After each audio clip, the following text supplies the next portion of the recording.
Komishinka Doorashooyinka Qaranka Somaliland ayaa soo gabagabeeyay wajigii koowaad ee qaadashada kaarka codbixinta oo socotay muddo 3 casho ah kaasi oo kaararka la geeyay goobihii ay dadku iska diiwaan galiyeen ee gobolada Togdheer, Daadmareer iyo Buuhoodle. Wajigan labaad ee Komishinka Doorashooyinka ay daafureen oo socon doona muddo 7 casho ah ayaa isagu ah mid lagu soo ururiyay goobihii hore 9 goobood oo la kala dhigay goboladaasi.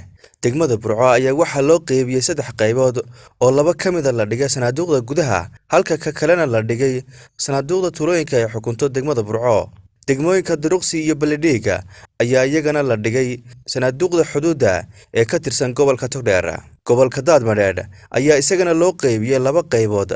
Degmada Oodweyne ayaa la dhigay sanaaduuqda gudaha iyo kuwa tuulooyinka ay xukunto. Halka degmada Xaaji Saalaxna la dhigay sanaaduuqda xuduudda ee gobolkaasi. Gobolka Buuhoodle ayaa isagana sanaaduuqdiisa waxa la kala dhigay degmooyinka Qorlogod iyo Werwed. Qaar ka mid ah mas'uuliyiinta Komishinka Doorashooyinka iyo asxaabta siyaasadda oo warbaahinta kula hadlay magaalada Burco ayaa bulshada qaybaheeda kala duwan ugu baaqay inay ka faa'iideystaan muddadan 7 casho ah. Waxaa halka laga kala dirayaa fayskii labaad ee kaar qaybinta gobolka Togdheer. Si aan la wada socono fayskii hore dhammaan goobaha gobolku ka kooban yahay 209 goobood waa la wada dhigay. 3 maalmood ayay ka socotay. Iminka goobo kooban oo ah degmo doorashooyinka 3 degmo iyo 3 goobood oo xuduudka ah iyo Werwed oo dheeri ah ayaa la dhigay. Waxaan ka codsanaynaa bulshada gobolka Togdheer inay kaarka qaataan. In qof kasta oo isdiiwaan galiyay 2016 oo aan kaarka qaadan kaarkiisii waa yaalaa inuu soo doonto. Qof kasta oo 2021 isdiiwaan galiyay ama 2020 aakhirkeediina isagana kaarkiisii waa yaalaa waa inuu ka doonto goobaha haddii aanu qaadan karin. Dadkaas waxaan leeyahay waad haysataan kaarkii aad ku codayn lahaydeen. Qof kasta oo muwaadin ah oo isdiiwaan galiyay kaarkiisii halkaas u yaala ha doonto. goobahaasi oo ah 3 degmo ee gobolku ka kooban yahay. Degmada Oodweyne waxa yaala 2 santar baa yaala. Santar Xaaji Saalax buu yaala wuxuu ka kooban yahay 19 sanduuq buu ka kooban yahay. waa xuduudda iyo waxa ku dhow Oodweynena waxa yaala gudihiisa 28 ayaa yaala goobood.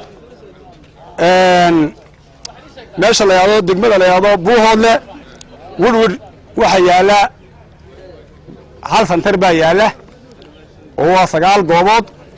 Qorlogudna waxa yaala 1 santar oo waxa weeye asaguna waa inta shaqeynaysa waa 9 goobood. waxaan la dhigi doonaa Qorlogud gudaheeda iyo Werwed gudaheeda. Degmada Burco oo ah degmada ugu ballaaran Burco miyigeeda Baledhig santar baa yaala ka kooban 20 goobood. Duruqsina waxa yaala 19 santar baa yaala ka kooban 19. waana deegaanka xuduudda ku teesan iyo deegaanka xuduudda ku dhow ee dadku ay ka hayaameen. gudaha Burco waxa la dhigay 3 santar. 3 santar waxa ka mid ah santar 2 santar waxa yaalaan gobolka Kilaabka waa 24 goobood oo ka mid ah 48 goobood degmada gudaheeda yaala magaalada gudaheeda yaala oo ilaa iyo Koosaar Ali Xuseen ilaa iyo galbeedka magaalada waa 24 goobood iyo 350 goobood oo miyiga ilaa waqooyiga ilaa iyo inta ka sokaysa xuduudda wixii magaalada ku soo dhow. 2 santar oo loo qaybiyay 6 goobood mid walba 3 goobood iyo 3 goobood loo qaybiyay 6 gooboodna waxa yaalaan gobolka Kilaabka. 24 goobood oo magaalada gudaheeda ah oo aadan sarabaan xagga ugu xigo iyo bariga magaalada Burco oo ayaguna noqonaya 24 goobood oo waxa yaalaan santar 1 santar weeye waxa yaalaan AS inchi. marka gudaha loo sii goolna waxay noqdaan 3 goobood oo ama 3 goobood oo ayay noqonayaan. marka guud ahaan gobolka Togdheer goobahaas waxay shaqeyn doonaan 7 cisho. waxa la rabaa rag iyo dumarba waa la yahay.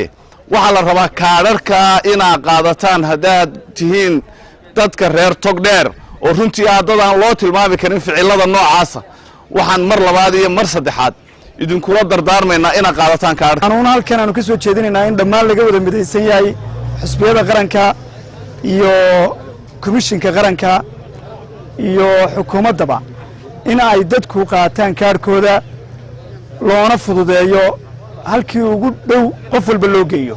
halkan waraabeeya ugu soo sokeeya wixii ka sokeeya burcay imanayaan wixii waraabeeya hawd ka xigaana iyo galbeed waxay qabanayaan meesha la yidhaahdo duruqsi xaggan kale waa la mid waa inta ku dhowdhowbaa meel walba tegaysa komishanarada idiin ama dee musharaxiinta sharxi doonta dadaal shaafici maxamed ibraahim telefishinka caalamiga ee Somali Cable magaalada Burco ee xarunta gobolka Togdheer.